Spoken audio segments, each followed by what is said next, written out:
think the biggest part of that gap comes from the way that IT is consumed inside the organization. We're all told that we're asked in a telling sort of way to do more with less. I think that's the CIO's challenge in there. But we're also told we need to innovate. And how can I, as a CIO, cope with those two realities? Mm-hmm.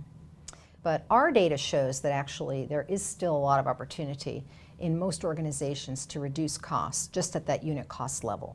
So I think a lot of CIOs may feel like I've done it all in terms of cost optimization, but if you really start to peel away some of the layers of that, you'll find that there might be areas where service levels are still very high, where they don't need to be as high, or they may be sub-optimizing in some other way. So I think you have to recognize that you're never done with cost optimization. Even if you feel like you've delivered really well and you're all busy and overworked, that doesn't necessarily mean you're optimized. And I think the only way you can really know is to start to look at some comparative data, start to do some external analysis as well, and see how are other best-in-class companies really doing that.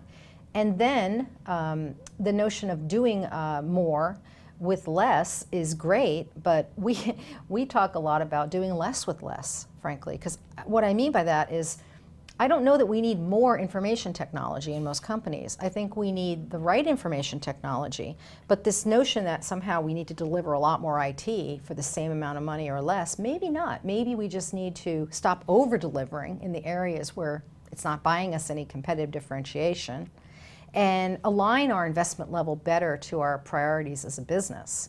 So I guess I probably find myself more likely giving that advice, which is, don't rush to try to do more with less, but make sure that you're doing the right information technology initiatives. And then if you are already and you want to try to do more of that, then you have to be world-class at continually driving improvement in your price performance. We're good at starting things. We're never good at stopping things. Yeah. So it's always an and in there. Well, it's a question of then whose responsibility is it to get rid of things, right? A lot of times as IT, we deliver the capability, but then we don't actually own the asset that we've delivered.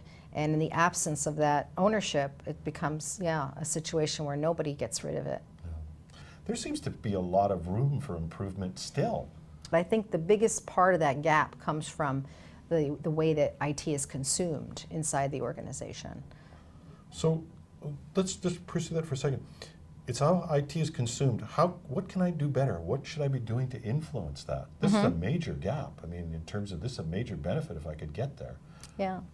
Well, I think you have to, you have to look at what you're currently providing and at what level of service are you providing it, right? So I still run into a lot of organizations where they say we don't have service levels across the board.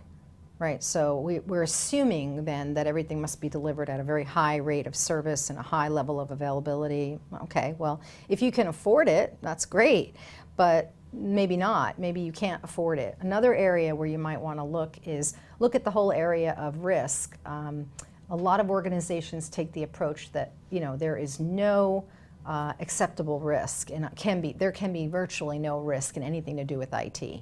Again, that's great if you can afford it, but that's probably not realistic for a lot of enterprises. So where can we afford to take a bit more risk? Perhaps not refreshing as often, or perhaps providing an alternative solution that might be a little lower cost.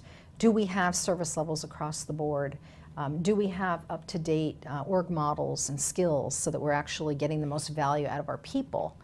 So those are the kinds of questions I would be asking myself if I was trying to look for continuing opportunities to optimize at this point. That brings us to cost allocation, because I think if everything's free, then you can have the highest standards of everything if you can't equate what you pay.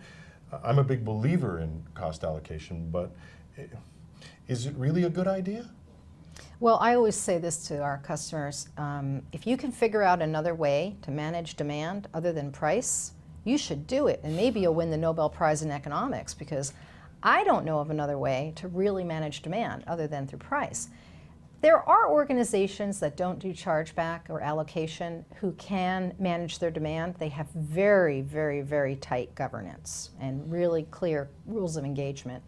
So it's not to say you have to do cost allocation and or recovery, but I think it's really meaningful, and I think it really changes behavior. When you start to expose consumption, you don't even have to do real cost allocation and chargeback. You can do a showback, or just allocating the costs and identifying where they go in terms of the business can really change behavior. So I tend to be a fan of at least having that kind of transparency and visibility.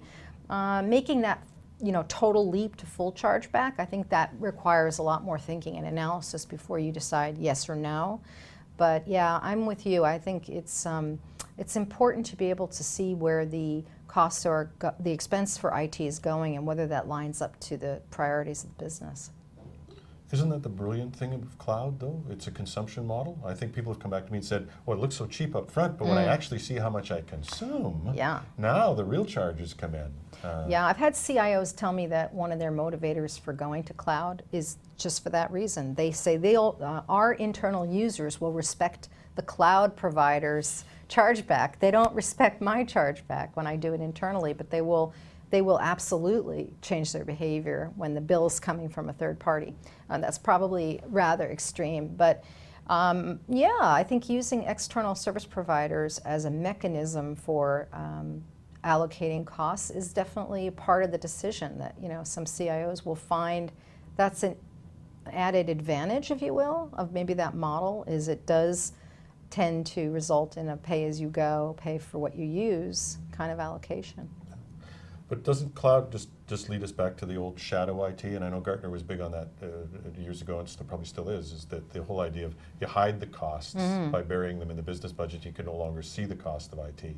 Is that still a problem? It is a problem, and I would actually say it's probably a growing problem. Well, I mean, during the economic downturn, we saw a lot of re-centralization and retrenchment. The budget kind of got brought back together into the CIO's budget. And I think we're starting to see now a bit of a boomerang, right, where people are saying, we feel deprived, we feel starved out of IT. The business people, the stakeholders are saying, we want more IT, and if the budget is flat or shrinking, we're going to get that IT somewhere. So I think the shadow IT problem is a part of what I would describe as maybe just ongoing underinvestment in IT. I'm not sure cloud enables it, makes it easier for them to have a source to where they can go to get that alternative IT. But I think the root cause is that we've underinvested in IT, and our companies, our business stakeholders, they have an appetite for IT, and they will be fed one way or the other. Absolutely. In terms of cost allocation, we know it's a positive thing. What are the negative things? What are the things that people should most watch out for? You've seen that people implement this lots and lots of times. What are the traps they fall into? Oh, well, one of the common traps is if we just tell people more about what the cost of IT is, then that will justify the cost, right? So if we're fighting over the cost of a PC, then a common response is, now I'll expose to you all the costs that go into supporting that PC and getting it ready for functional work. That's not very effective. Just giving them more data points or more cost information doesn't generally make the cost argument go away. Because when your customers are complaining about your cost, it's because they don't see the value. So throwing more cost information at them isn't going to work.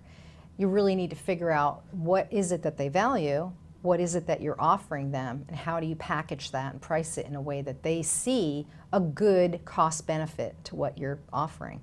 So that's a common mistake I see with people making around cost allocation, which is, I can use this as a way to demonstrate value. No. You can use it as a way to demonstrate cost, and then you need to show them how that translates into their business value, so they can do a cost-benefit analysis, and then they'll see the value. Great. If you had 2 words of advice to give to a CIO on managing cost, what are they? Cost is only half the equation. It's also about value.